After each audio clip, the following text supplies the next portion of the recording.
শফিকুর রহমান, যে রাজাকার বিষয়ক শেখ হাসিনা একটি বক্তব্য কেন্দ্র করে ছাত্র আন্দোলনের মোড় ঘুরে গিয়েছে, এটি অনেক বিশ্লেষকই বলছেন। আমাদের মাত্র 2 মাসের মতো সময় হয়েছে, আরও যদি সময় পরে সেটির আমরা একটা নিশ্চয়ই তাত্ত্বিক একটি পটভূমি পাবো। তিনি পালিয়ে যেতে বাধ্য হয়েছেন। সম্প্রতি আমরা দেখেছি যে বৈষম্য বিরোধী যারা ছাত্র আন্দোলনের সমন্বয়ক রয়েছেন তারা বলছেন স্বৈরাচার শেখ হাসিনা বক্তব্যের প্রতিবাদে তারা নিজেদের রাজাকার বলেছিলেন।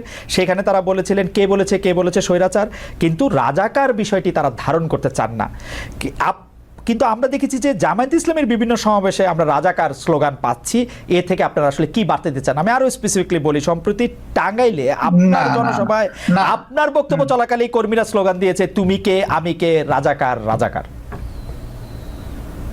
আমি এটা শুনি নাই, আমি ছিলাম, আমি শুনি নাই। আপনি শুনে থাকলে আপনাকে ধন্যবাদ। এখানে আমার বক্তব্য একদম পরিষ্কার, জি একদম পরিষ্কার। দেখেন, রাজাকার যদি গালি হয়ে থাকে তাহলে এটা আওয়ামী লীগের মানে ক্রেডিটে পড়বে। রাজাকার যদি এটা বুলি হয়ে থাকে তাও আওয়ামী লীগ সৌভাগ্যবান। আওয়ামী লীগেরই মিনিস্টার আকম মুজাম্মল হক সাহেব, মুক্তিযোদ্ধা বিষয়ক মিনিস্টার, তিনি একটা তালিকা করেছেন রাজাকারের। সেখানে সবচেয়ে কোন দলের পাতে বেশি পড়েছিল? আপনি তো সচেতন সাংবাদিক, আপনি আমাকে একটু বলে সাহায্য করেন। আমি অবশ্য রাজাকারের তালিকা দেখি নাই, কিন্তু আমি শুনেছি যে এতে আওয়ামী লীগের অনেকেই সেই তালিকার মধ্যে অন্তর্ভুক্ত ছিল, যারা আওয়ামী লীগ পরে সক্রিয়। অনেকে না, যে তালিকাটা হয়েছে এটার 8 ভাগের 7 ভাগ তাদের একার পাতে পড়েছে। এটি কি এমন হতে পারে যে আপনাদের দলের লোকেরা আওয়ামী লীগে জয়েন করেছে, নাকি আওয়ামী লীগে করতো তার আগেও? তারা পরিষ্কার করলো না কেন? আমি জানি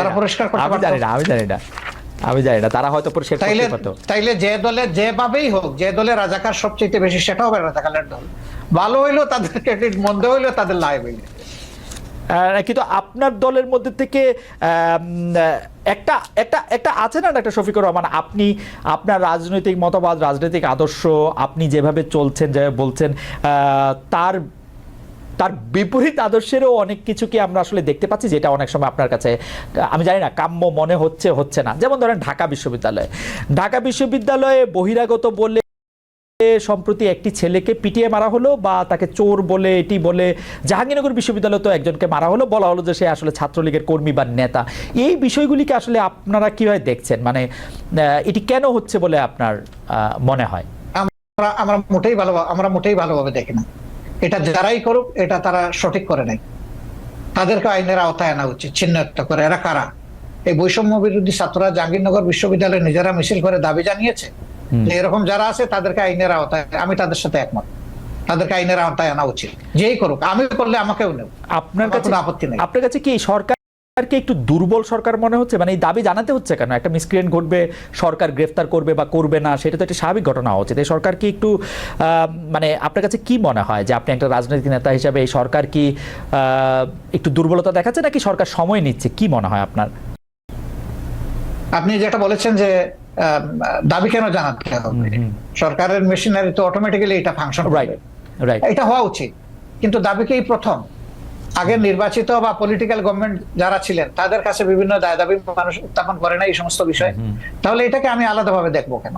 এটা দেখার কোনো কারণ নাই। কিন্তু সামগ্রিকভাবে যদি আপনি বলেন, যেহেতু তারা কোনো রাজনৈতিক দল দ্বারা গঠিত বা জোট দ্বারা গঠিত সরকার নন, এবং যেহেতু 15.5 বছরের অনেক জঞ্জাল জমা হয়েছে, তাদেরকে সেই জঞ্জাল সরাতে গিয়ে তো অবশ্যই তাদেরকে এক্সট্রা এফোর্ট দিতে হয়েছে। এখানে দুর্বলতার কোনো ব্যাপার আমি দেখছি না, বরঞ্চ তারা আস্তে আস্তে ফাংশনিং হচ্ছেন এবং সামনের দিকে তারা আগাচ্ছেন। কিন্তু জনগণের প্রত্যাশা, আমারও প্রত্যাশা এর চেয়েও বেশি। অনেকেই বলছেন যে জামায়াতের, আমি যেই প্রশ্ন দিয়ে শুরু করেছিলাম সেই প্রশ্নের প্রসঙ্গ ধরে আমি আসলে শেষ করতে চাই। অনেকেই বলছেন যে জামায়াতে ইসলামীর যারা কোর সাপোর্টার তারা আসলে নিয়োগ পাচ্ছেন খুবই খুবই খুবই খুবই খুবই যেগুলিকে বলে কি পয়েন্টগুলিতে, এবং ভবিষ্যতে বাংলাদেশের চেহারাটা কেমন হবে সেটি হয়তো জামায়াতে ইসলামী ঠিক করে দিতে চাচ্ছে বা ঠিক করছে। আপনার কাছেও কি সেরকম মনে হয় যে আপনারা একটা বড় ছক খাচ্ছেন, যেই ছকের মধ্যে আসলে বাংলাদেশের সাহিত্য, সংস্কৃতি, শিল্প, রাজনীতি এটি বা অর্থনৈতিক কাঠামোটিও একটি রূপ পায়, এবং সেটি জামায়াতের মতো করে একটি ছক? কি না, আমি এইভাবে দেখছি না, বরঞ্চ আমি দেখছি যে জনগণ হিসাবে যেই কম্পিটেন্ট হোক তার আসল জায়গায় যাওয়া উচিত। যদি একজন মানুষের পটেনশিয়াল থাকা অবস্থায় রাষ্ট্রকে সার্ভিস দিতে না পারে, তাকে যদি ডিপ্রাইভ করা হয়, তাইলে এই ডিপ্রাইভ লোকটা যে দলের যে ধর্মেরই হোক না কেন, তার প্রাপ্যটা তাকে দেওয়া উচিত। এতে দুটো লাভ, সে তার প্রাপ্য পেল, আর রাষ্ট্র একজন কোয়ালিটি মানুষের সার্ভিস পেল। এই দিক থেকে যদি একই দল থেকে মানে কোয়ালিফাই করে, সে ফর এক্সাম্পল মনে করেন যে গণ অধিকার পরিষদ, তাদের দল থেকেও যদি কোয়ালিফাইড মানুষ চলে আসে, আমার এখানে তো আপত্তি থাকার কথা না। ওকে ওকে, এইটা একদম শেষ প্রশ্ন করি ডক্টর শফিকুর রহমান, সেটা হচ্ছে জামায়াতের নির্বাচনী স্ট্র্যাটেজি নিয়ে নিশ্চয়ই আপনারা ভাবছেন, এটা নিশ্চয়ই অনেকখানি গোপনও রয়েছে, এই মুহূর্তে হয়তো আপনারা রিভিলও করবেন না, কিন্তু আমি আপনার কাছে শুধু জানতে চাই যে জামায়াত কি এইবার জোটবদ্ধভাবে নির্বাচন করবে, একক নির্বাচন করবে? জামায়াত যদি এককভাবে নির্বাচন করে, তাহলে জামায়াত কি চাইবে যে বিএনপির পাশাপাশি একটি তৃতীয় দল, যারা আবার একটু এন্টি বিএনপি, তারা থাকুক, তারা একটু মারামারি করুক, তাতে একটু ভোটের সুবিধা হোক, এই তৃতীয় দল হিসেবে জামায়াত কি চাইবে তাহলে আওয়ামী লীগ নির্বাচনে আসুক? মানে আমরা এভাবে ইনফারেন্স টানতে পারি কি না? না, আমি তো আগেই বলেছি যে আওয়ামী লীগ কিভাবে রাজনীতি করবে আগে তারা ঠিক করবে। যারা একটা গণহত্যা ঘটিয়েছে, এখনো তাজা রক্ত ভাসতেছে, এখনো হাজার হাজার ছাত্র ছাত্রী, যুবক, শ্রমিক এখনো আহত হয়ে কাতরাচ্ছে হাসপাতালের বেডে, তারা কিভাবে নির্বাচন করার চিন্তা করবে? তারা জনগণের বিপক্ষে দাঁড়িয়ে কার বুটে তারা নির্বাচিত হবে? তারা তো জনগণের বিপক্ষেই দাঁড়িয়েছে। আগে তো এই জায়গাটা তাদের সেটেল করতে হবে।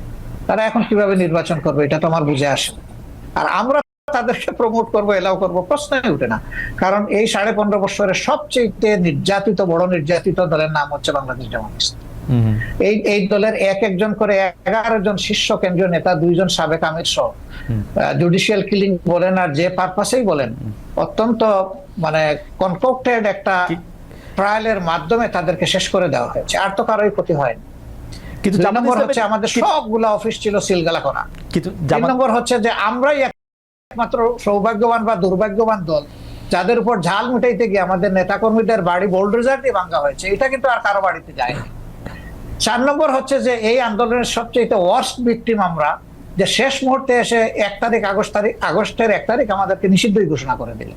এরকম একটা দল কিভাবে চাইবে যে দলটা এত সন্ত্রাস, এত ফেসিজম চালাইলো, তারাই আবার এসে জনগণের এখানে স্পেস নোক? আমরা তো এটা চাইতে পারি না, মরালি চাইতে পারি। ডক্টর শফিকুর রহমান, আপনার কাছে কি মনে হয় না আপনি যে জায়গা থেকে আওয়ামী লীগের কথা বলছিলেন, নির্যাতনের কথা বা অন্য ইয়ার কথা, সেই ক্ষেত্রে সেই রাগ জামাতে ইসলামের বা সেই ক্ষোভ বা সেই হতাশা জামাতে ইসলামের অন্য রাজনৈতিক দলের উপর থাকতে পারে, বিশেষ করে বিএনপির ক্ষেত্রে যখন আপনাদের উপর এই রকম যেটিকে আপনি নির্যাতন বলছেন সেটি চলছিল, বিএনপি তো সেই অর্থে প্রতিবাদ জানায় নাই, আপনাদের কি রাগ বিএনপির উপর আছে? তাহলে একটু না, আমাদের কোনো রাগ নাই, প্রত্যাশা ছিল।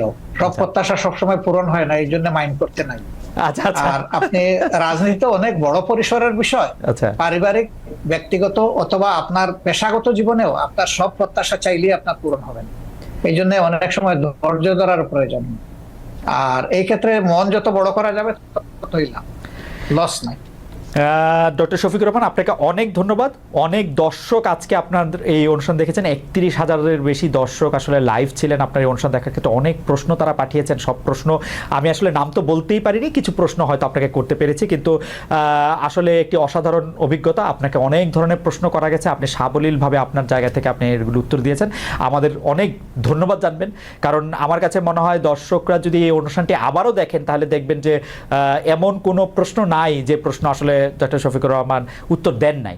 তিনি তার প্ল্যাটফর্ম থেকে তিনি উত্তর দিয়েছেন। আপনি আমার মানে এটা রিপিটেড, এটা কয়বার বললাম আমি জানি না, আরো কয়েকবার বলতে চাই। আপনাকে অনেক অনেক ধন্যবাদ আমাদের।